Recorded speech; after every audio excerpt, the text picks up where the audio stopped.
नमस्कार, मैं मुकेश वत्स publication news में आपका स्वागत करता हूं। खबर है उत्तर प्रदेश के बुलंदशहर के गुलाब की, जहां पर उत्तर प्रदेश के मुख्यमंत्री योगी आदित्यनाथ ने विपक्ष पर किए कड़े प्रहार। देखिए हमारे संवाददाता प्रदीप पंडित की खास रिपोर्ट। लोगों ने उत्तर प्रदेश के अंदर वैक्सीन की पहली डोज ले ली है। 70% से अधिक लोगों ने दोनों डोज ले ली है। वैसे ही भाइयों बहनों, चुनाव में भी एक जोरदार डोज देने की आवश्यकता है कि 70% वोट कमल निशान पर जाएगा। यही तो हमें संदेश देना है। भाइयों बहनों, 2017 में मैं आया था यहां पर श्रीमती बिमला सोलंकी जी के विधानसभा चुनाव के प्रचार के लिए। वे हमारी बहुत अच्छी विधायक रही है। पार्टी एक संगठन के रूप में काम करता है, एक परिवार के रूप में काम करता है, और परिवार में अलग अलग सदस्य की भूमिका अलग अलग समय में अलग अलग होती है। और एक अनुशासित कार्यकर्ता के रूप में आज वे हमारे इस मंच पर हैं। मैं उनका स्वागत करता हूं। पूरी ईमानदारी के साथ वे लगी रही और आज अपना आशीर्वाद देने के लिए श्री लक्ष्मी राज सिंह को अपना आशीर्वाद देने के लिए स्वयं इस मंच पर उपस्थित हुई है। भाइयों बहनों, यही एक कार्यकर्ता का भाव होता है। एक सच्चे कार्यकर्ता का यही भाव होता है। और मैं आज इस अवसर पर आपसे यही कहना चाहूंगा कि जब 2017 में मैं आया था, बेटियां सुरक्षित नहीं थी, व्यापारी सुरक्षित नहीं था, खड़े हो जाओ। और ये जब 2 लड़कों की जोड़ी आई है ना, इनका भी क्या, ये 2 लड़कों की जोड़ी 2017 में भी बनी थी, 2014 में भी बनी थी। 2017 में प्रदेश की जनता ने एक दिल्ली में रहने वाले और एक लखनऊ में रहने वाले दोनों जोड़ी को कहा था कि तुम इस लायक हो ही नहीं भाई। याद करिए, मैं आपको याद दिलाने के लिए आया हूं। भाइयों बहनों, 2013 में जब मुजफ्फरनगर का दंगा हुआ था और सचिन और गौरव नाम के 2 जाट युवकों की निर्मम हत्या हुई थी, लखनऊ वाला जो लड़का है ना, इस सत्ता में था और तब हत्या करवा रहा था, हत्यारों को प्रश्रय दे रहा था, दंगाइयों को लखनऊ में बुला करके उनका सम्मान कर रहा था। और भारतीय जनता पार्टी का कार्यकर्ता जो उन दंगाइयों के खिलाफ आलो आवाज उठा रहा था, उन भारतीय जनता पार्टी के कार्यकर्ताओं के खिलाफ, व्यापारियों के खिलाफ झूठे मुकदमे दर्ज करके उन्हें जेलों के अंदर बंद किया जा रहा था। और दिल्ली वाला लड़का तमाशा बना के तब भी कहता था, अरे दंगाइयों के खिलाफ ज्यादा कार्रवाई नहीं होनी चाहिए। उनका बचाव तब भी कर रहे थे। एक बार फिर से ये लोग अपने एक नए कवर के साथ आपके बीच में फिर आ रहे हैं। माल तो वही है, लिफाफा नया है। माल तो वही पुराना सड़ा गला माल है। जिसने असुरक्षा दी, जिसने दंगा दिया, जिसने माफिया दिए, और आज भी कहते हैं, कह रहे आने दीजिए सरकार। हमने कहा कभी नहीं हो रही। कवायद के दिन तक भी तुम्हारी जो है, कयामत के दिन तक भी तुम्हारा ये सपना साकार नहीं होने वाला है, ये मान करके चल लो। लेकिन ये देख लो, 10 मार्च के बाद पूरी गर्मी शांत करवा देंगे।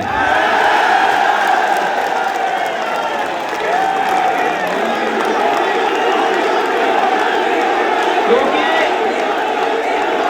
भाइयों बहनों, मैंने इसीलिए कहा क्योंकि हम एक तरफ विकास करेंगे। जेवर में इंटरनेशनल एयरपोर्ट आ रहा है। ये यहां के लाखों नौजवानों के लिए रोजगार और नौकरी की सुविधा लेकर के आ रहा है।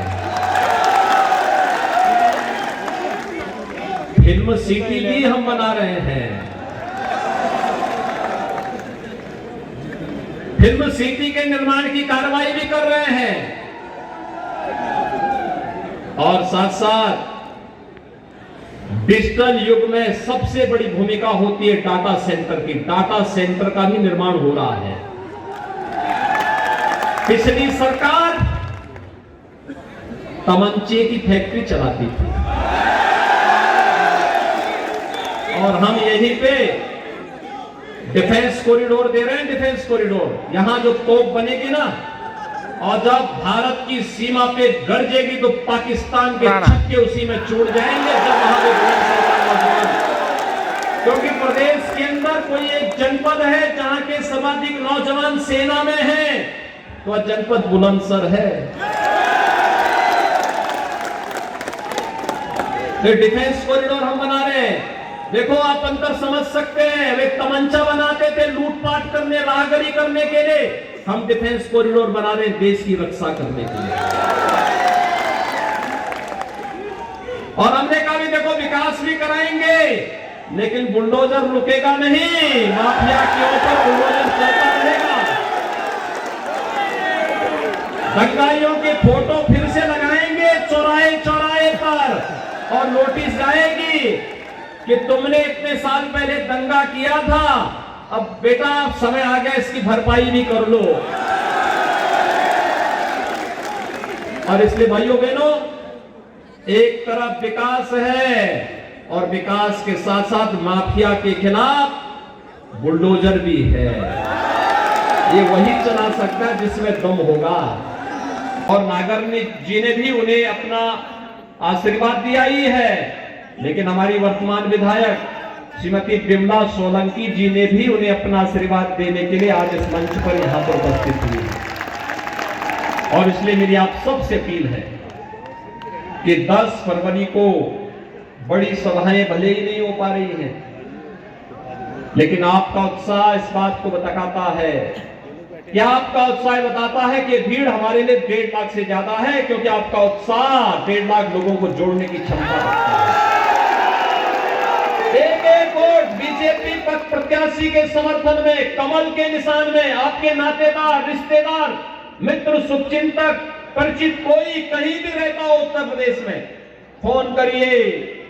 फेसबुक के माध्यम से, व्हाट्सएप के माध्यम से, इंस्टाग्राम के माध्यम से, मैसेज के माध्यम से, जैसे भी हो सकता है उन लोगों तक संदेश पहुंचाइए। प्रदेश की सुरक्षा के लिए भाजपा आवश्यक।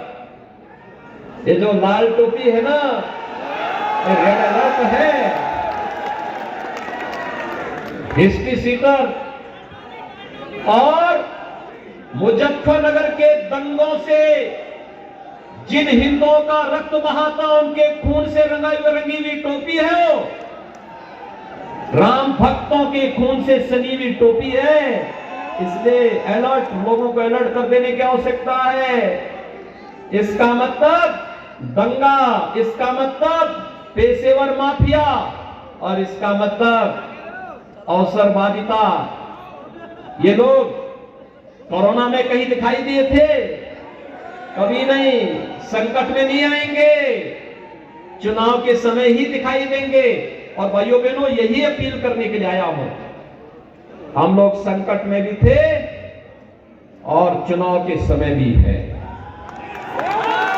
10 मार्च का फिर शानदार तरीके से सरकार चलेगी, विकास भी होगा, नौजवान के लिए रोजगार भी आएगा, किसान के उन्नयन के लिए भी कार्य होगा, बेटियों की सुरक्षा की पुख्ता व्यवस्था भी होगी, और बड़े बड़े हाईवे, गंगा एक्सप्रेसवे तो हम मेरठ से बुलंदशहर होते हुए प्रयागराज तक लेके जा रहे हैं। ये बड़े बड़े कार्य भी होंगे, और साथ साथ माफिया के घर पर बुलडोजर भी चलने का क्रम जारी रहेगा। ताजा और रोचक खबरों के लिए यूं ही जुड़े रहें हमारे साथ, और हाँ, हमें सब्सक्राइब करना ना भूलें। नीचे दिए बेल आइकन को जरूर प्रेस करें।